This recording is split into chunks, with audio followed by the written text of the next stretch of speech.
So thank you for joining us in this webinar. This webinar is titled Somersulting 101, and it's for those not ready to completely flip their classrooms. So we think of, a full-blown flip as a cartwheel. Well, this is like a baby cartwheel. It's a somersault. So it's a way to get started in flipping just one or two lessons and some really easy ways to get started.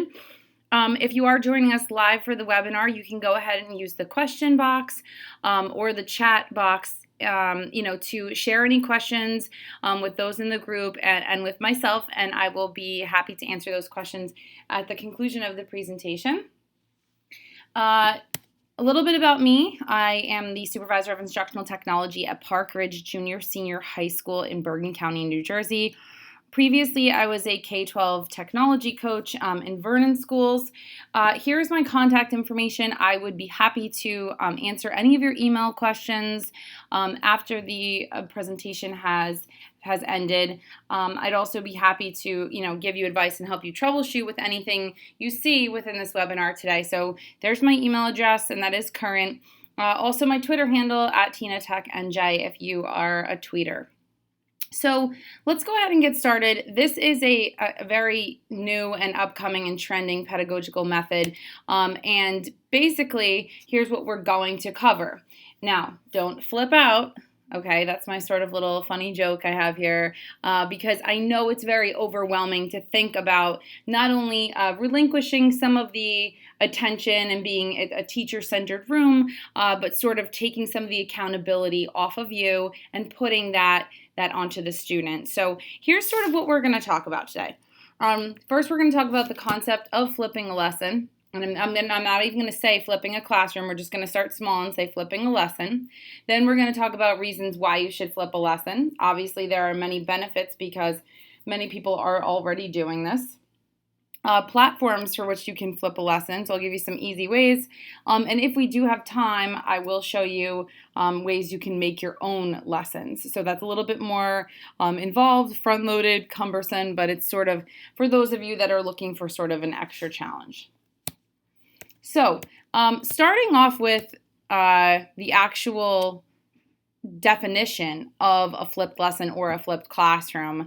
As I said, this is a new and trending pedagogical method, but basically what we have here is we have the lecture portion of a classroom and the homework portion flip-flopped.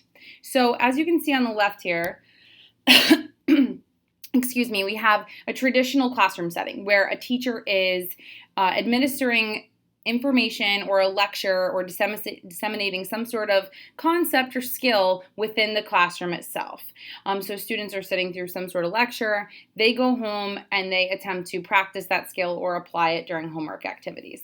Now, whether or not the students are able to do that without any struggle, sometimes it happens, sometimes it doesn't, but either way, they cannot receive any additional help on it until they come in the next day of school. The method of being a flipped classroom is taking some sort of lecture in the form of video and administering it to the students via the web and having them watch it at home for homework the day before. So they will come in already knowing that concept or already knowing that skill, or at the very least having some background information on that material.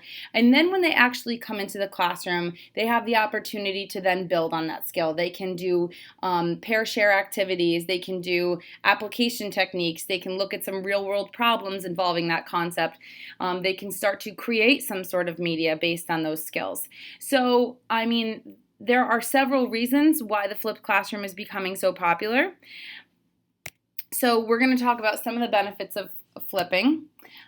First of all, digital media comes naturally to students. So as I said, this is something that you would create these lectures or use ones that already exist, and we're going to go through all of that, and you're going to provide the students with access to it at their homes, whether you're just giving them a link to something or whether your school uses a learning management system or you're going to email it to them, whatever that may be. Digital media is something that comes naturally to our students. They're on Vine, they're on Twitter, they are looking through news feeds, and furthermore, they're doing it in a multitasking manner. They're not just sitting there doing their homework on a computer anymore. They have Twitter open on the side, and they're listening to Pandora, and they also have RSS going on their phone. So this is natural to them, and it's sort of a natural state for them. So in some cases, it may be distracting for certain students, but in many cases, this is probably a preferred method of learning. It's student-paced and student-centered. So because you're giving them the materials, they have the ability to move through it at their own pace when they feel comfortable, whether that's in their pajamas, which is probably what you guys are doing right now watching this webinar. They can have a snack during it. They can have their cell phone. They can pause it. They can rewind it and take some more notes. They can fast forward if they're familiar with it already. It's also student-centered in that they have to be able to stop and direct their own learning. So if they encounter a word that they're not familiar with, this is a skill. They will have to stop the video and either write that down, like I'm going to have to ask my teacher about that tomorrow, or they're going to Google that definition, or they're going to come up with a connection to some other concept and be able to apply it to a worksheet that you've given them. So it really is student-centered, and yes, this is a skill that the students may not be good at first and will need to be sort of slowly given to them over time. Reinforcement of digital literacy. Literacy is very different than digital literacy. So being literate and being able to read a text and being able to identify evidence and pull out ambiguities is very different than digital literacy, in which students will have to view something like a video and be able to pick out important information. You've added several more layers, not only a visual aspect, but you've added an audio aspect to it. And so students being able to identify these things within a video, evidence and so forth, is just as important as a skill, if not more important in our age, than being able to pick those out of a traditional text. Furthermore, obviously PARCC, not that we all want to talk about PARCC, but PARCC obviously sees the benefit in it in that student questions do involve videos and being able to analyze those and answer questions based on them. And finally, college preparation. So I'm sure that many of you have taken graduate courses. Some of them are probably online, and if they are not, they may have a blended component to them where you not only have to go to a campus and take part of the class there, but take the other portion online. So to some extent, our students will need to be distance learners. They will have to be able to receive information on the web and be able to analyze it on their own and direct their own learning and pace their own learning. So this is very much preparing them for college and for the workplace in a lot of ways. Now, all of these benefits aside, perhaps the most important and the biggest driver for flipping a lesson and or a classroom is what you now have back in instructional time. So in the traditional model, you spend that entire classroom period sort of going through that skill or that concept and teaching the students the basics. And then going home and getting some sort of practice, as limited as that is. In the flipped model, you now can take those concepts and skills, disseminate them to the students outside of the classroom, and then when they come in, you now have time for these upper layers of Bloom's taxonomy here. You can now get to that application, the analyzation, relating these things to real-world topics, and then maybe even creating media, whereas you may not have that instructional time prior. You will also have the opportunity to work with students more closely. Your students that are struggling, you'll be able to give them one-on-one time while the rest of your class is working on some sort of application, and you'll also be able to provide your students that have already excelled and come in mastering that topic the opportunity to do something more challenging in the classroom rather than sit there and just sort of glaze over. So for a lot of reasons, flipped classrooms are becoming really, really popular. I'm actually a huge advocate for not flipping all of the time. I very much see value in lecture still. And, this is something you don't have to do all the time. You can flip 1 or 2 lessons during a unit. You can take just 1 unit out of the year and flip that unit. You can take, just 1 or 2 concepts. So it's really up to you and what you want to do with it. It really lends itself even better to some classes than others. So this is really up to you. It's really up to, your population of students and what you feel comfortable doing. So I didn't want to completely neglect the fact that there are drawbacks to flipping a lesson. In fact, probably as I've gone through part of this presentation, you're thinking, well, this or well, that. And yes, there are drawbacks to flipping. So I wanted to put them out there and maybe give you some suggestions for how to address them. First of all, it can be front-loaded. So until you get familiar with a tool or a resource of videos that you like to use, you are going to spend some time looking for a video resource that you want to replace your lesson with, or even if you wanted to go above and beyond and create your own videos, obviously that's front loaded and it takes some time to prepare. You also want to make sure there's some method of accountability for the students, whether that's a completion quiz or whether that's a do now as soon as the students return to the classroom the next day to check for mastery, or if you want them to write a short summary of their video. Either way, it is somewhat front loaded in that you will have to prepare a new lesson. The next drawback is internet access and devices. So obviously, in order to access the material from home, students will need internet access. Now, where I'm from, this isn't a really big issue, but we do have students who do not have internet access at their house, so they would have to go to the public library. I also know there's a lot of great programs out there now that students get internet at their house for super cheap, like $10 a month if they're on the free and reduced lunch program. So that's something you can certainly encourage your school to help your students figure out. But they do also need a device, and it doesn't necessarily have to be a computer. It could be an iPod, could be an iPad, and a smartphone, whatever. Next thing, and I know we do have administrators joining us tonight in the webinar, is that there is an instructor learning curve. So this is something that you do want to give your staff some professional development time on. This webinar is a perfect example, just getting them familiar with the concept of flipped classroom, its benefits, and then at least giving them one simple tool to get started. And finally, student and parent complaints. Now, occasionally you do have a student who doesn't like to learn in this way. Now, for the most part, when I used this in the classroom, I was a high school biology teacher first. My students loved it. They absolutely adored it. Now, did I have students that wouldn't do it at home? Occasionally, yes, and unfortunately they would have to use that class time then while everyone else was working on some sort of application activity to do the lesson on their own and pop earbuds in and watch the lesson. So that's how I sort of approach that, and then they, of course, whatever time they missed out on the application activity, they then had homework that night where some students probably didn't. Once in a while, I think maybe once in my entire time of using flipped lessons, did I get a parent complaint and say, well, you're not really teaching my kid anymore, which obviously us as educators, we understand that on Bloom's taxonomy, I'm not only teaching your child, but I'm getting to much higher levels of thinking and application. So if you take the time to simply explain to the parent that this could be really beneficial and encouraging your student to be or your child to be a thinker and encourage them to be more self-motivated and self-directing. And this is also a reason why I don't like to go full in on flipped classroom. I think it's a tool that could be used really effectively if it's sort of dribbed and drabbed into your existing units. So, and if you're really worried about possible parent complaints, maybe you should just, run it by your supervisor first. Hey, I'm going to try this. I just wanted to let you know that I may be anticipating some parent complaints, although I really don't see it being a problem, to be honest. If anything, your supervisor is going to commend your efforts.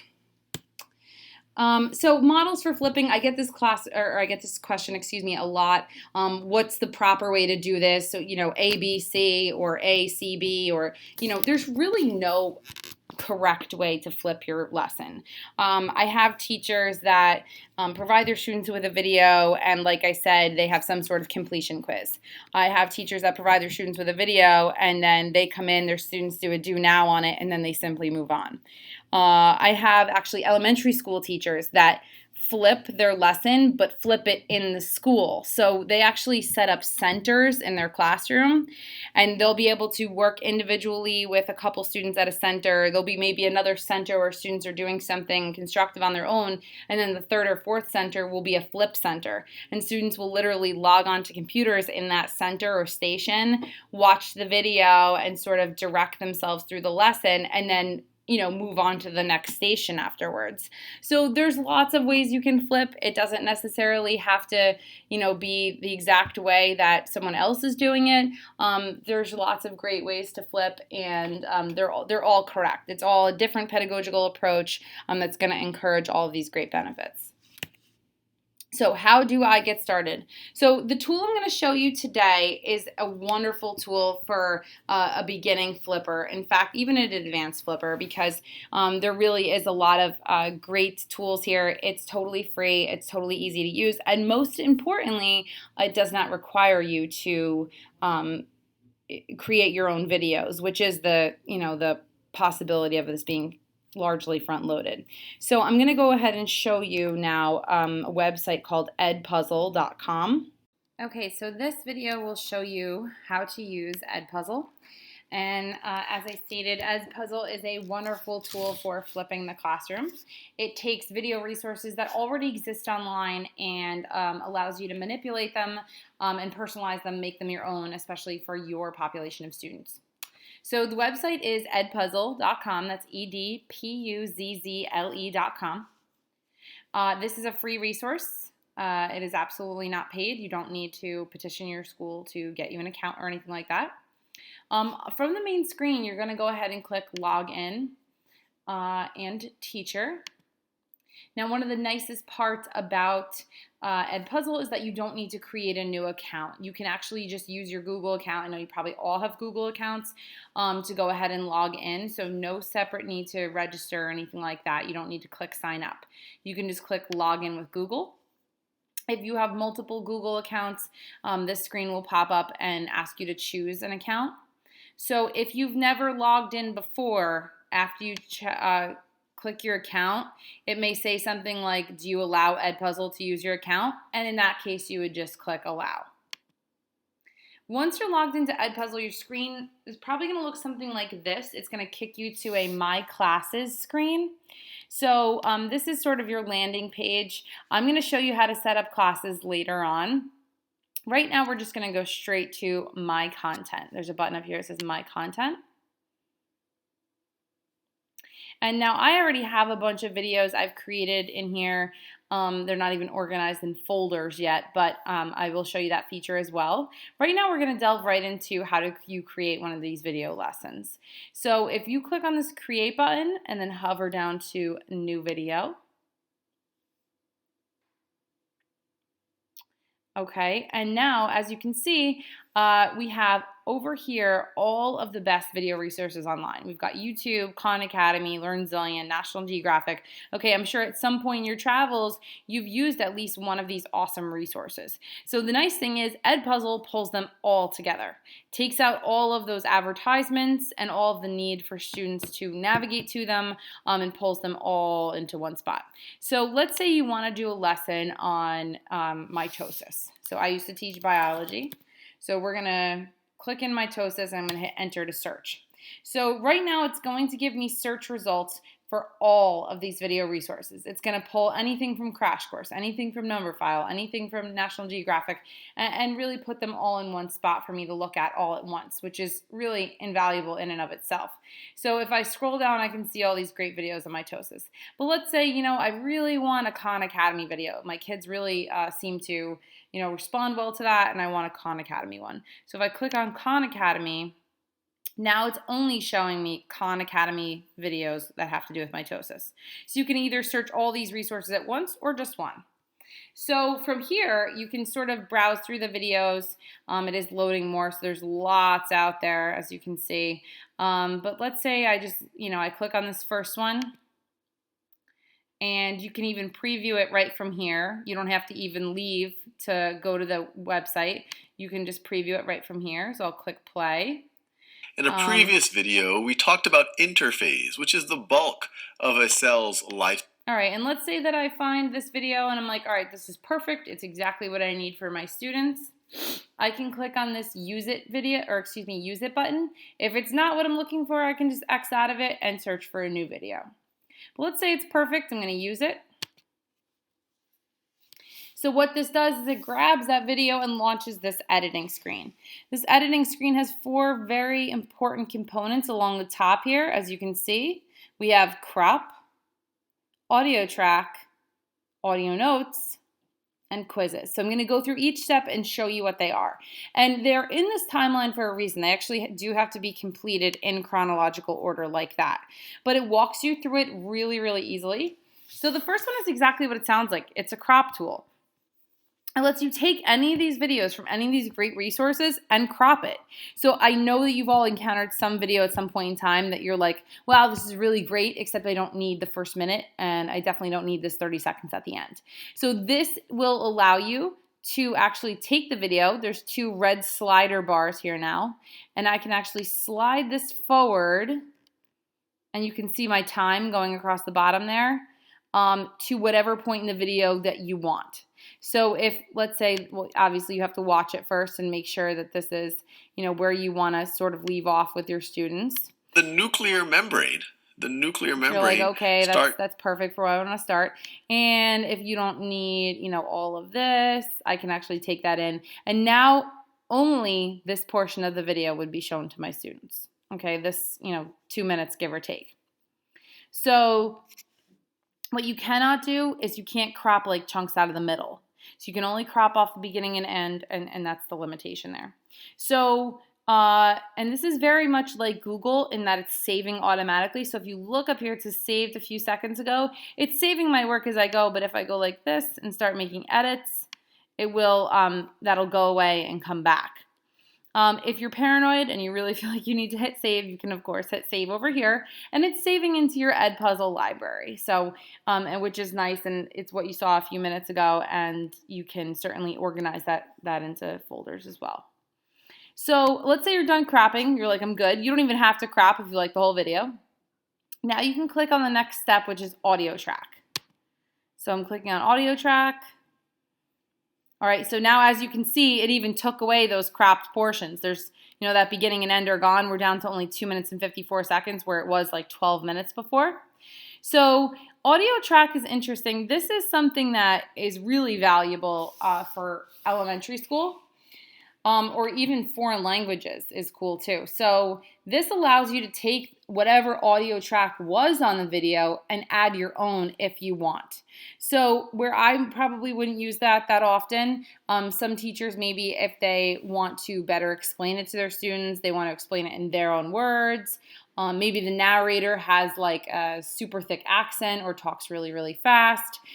There's a number of reasons why you may want to dub over the existing audio track and sort of narrate the video yourself. So really what you would do is you would click on the microphone here. And I'm not actually going to do this, but I'm going to click on the microphone, and depending on what web browser you're using, you're going to get a pop-up box that says, do you allow EdPuzzle to use the microphone? And of course, you click allow or click yes, whatever it is, and then the video starts playing, and you literally start talking over top of it. And it does record your audio track and takes out the existing narrator and what that narrator is saying. So that's the second tool. The next tool over is audio notes. So I'm going to click on audio notes. Now audio notes allows you to add, again, your voice, but this time as annotations. So it doesn't necessarily dub over the whole entire narration of the video, but it will stop the video at certain points and force the students to listen to your audio notes. So let's say and I'm just going to take this microphone little slider tool and I'm going to slide it to a certain part of the video. All right, so let's say I want the video to stop here. Something important's going on. I can actually click this microphone. And now as you can see, it's recording my voice, and I could say to the students, remember, as the cell goes from prophase to metaphase, this is the shortest phase of the cell cycle. And I can click stop. And as you can see, I have a little tiny microphone up here now, and it's at that point in the video, so it's placed it on the timeline.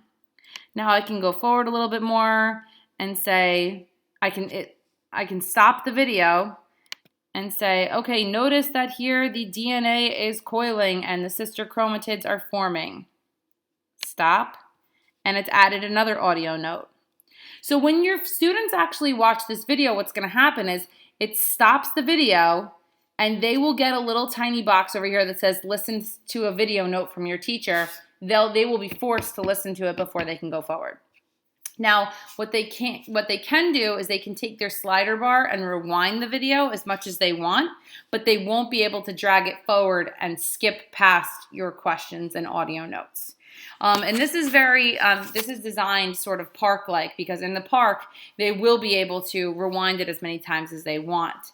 So there are buttons down here to remove the notes or just remove the last note. So you can sort of slide this bar back and forth and add as many audio notes as you want. But I'm going to move on to the very last step here, and that's to add quizzes. So if I click on quizzes, and it's going to just give me a note here that says it's uploading my little audio notes. And depending on how long your audio notes are, that could take a moment.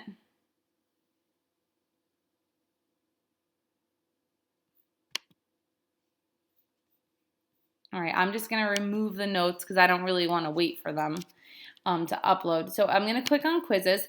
So the quizzes is very similar in that it gives me a little slider bar down here and lets me stop the video at any point in time and insert a question.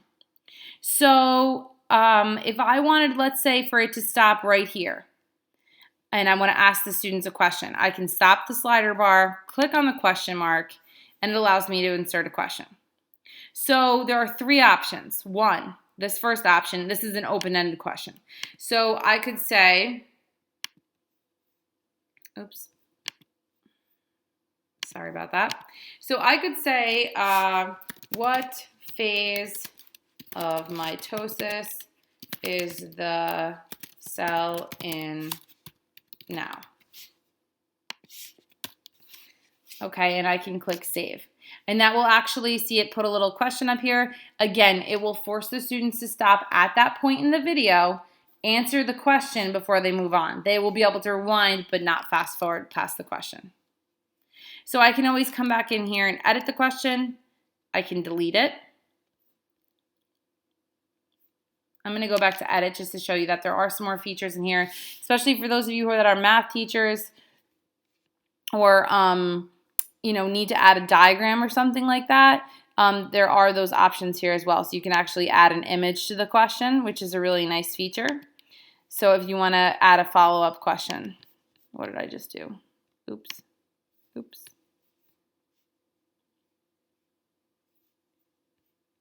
All right, so I accidentally refreshed it. That's okay. See, it saved my work, which is really nice. It's a teachable moment here. Okay, so it did save my question. So like I said, it is very googly in that it saves my work automatically.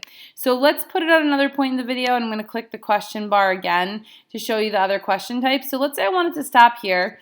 The next tab over, this is open-ended, like we just said, and it actually gives the students a text box to write in. So there you could collect anything from one word to, a couple sentences.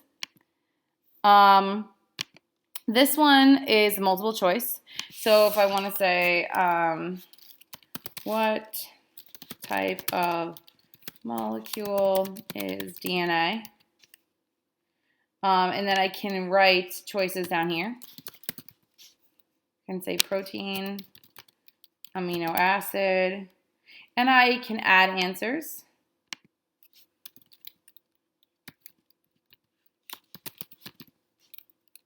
I also have the option to make multiple correct answers. So if you look next to these, you can select whether they're right or wrong, and maybe all three of these answers are correct, which is not the case, but you can add multiple correct answers here.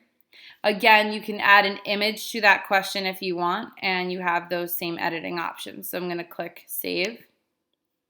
And this is how it will look to the students. So again, they will have to stop and answer the question first.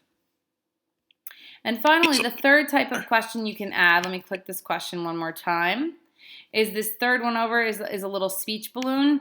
That's not really a question at all. It's just an annotation.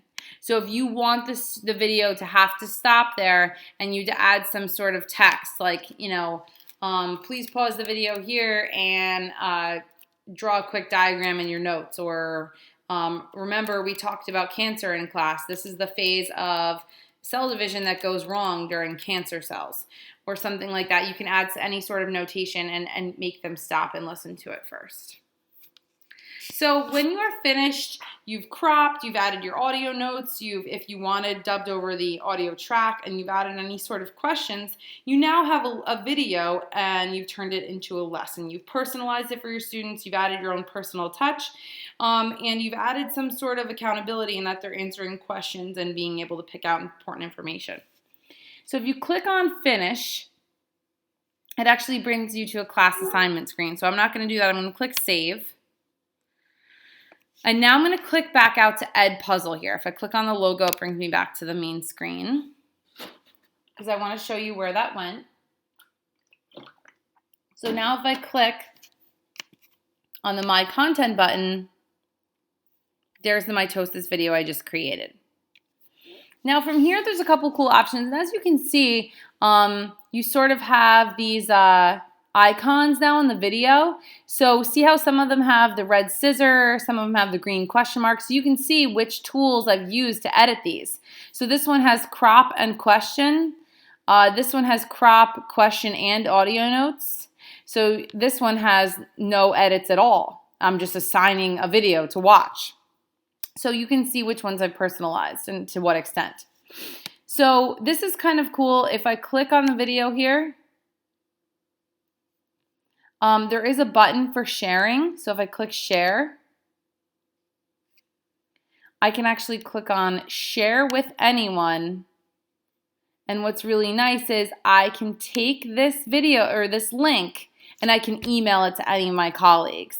So if you worked really hard on a video and you co-teach with another teacher or you want to share that lesson resource, you can actually take that link, and when they click on the link, what happens is it launches into their EdPuzzle account and asks if it wants to be added into their library, and of course they just accept, which is really great. It's very cool.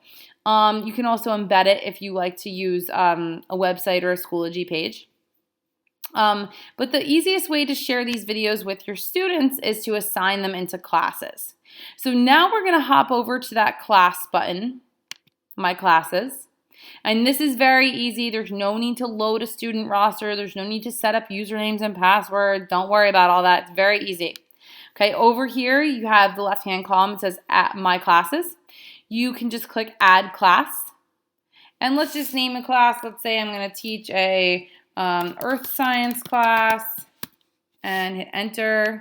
You may just want to name them like period 1, period 2, period 5, whatever periods you teach. That's totally up to you. So now I have this class here, and if I click on Earth Science, it says Earth Science here. Now all I have to do is click on Invite My Students, and now it provides me with a code.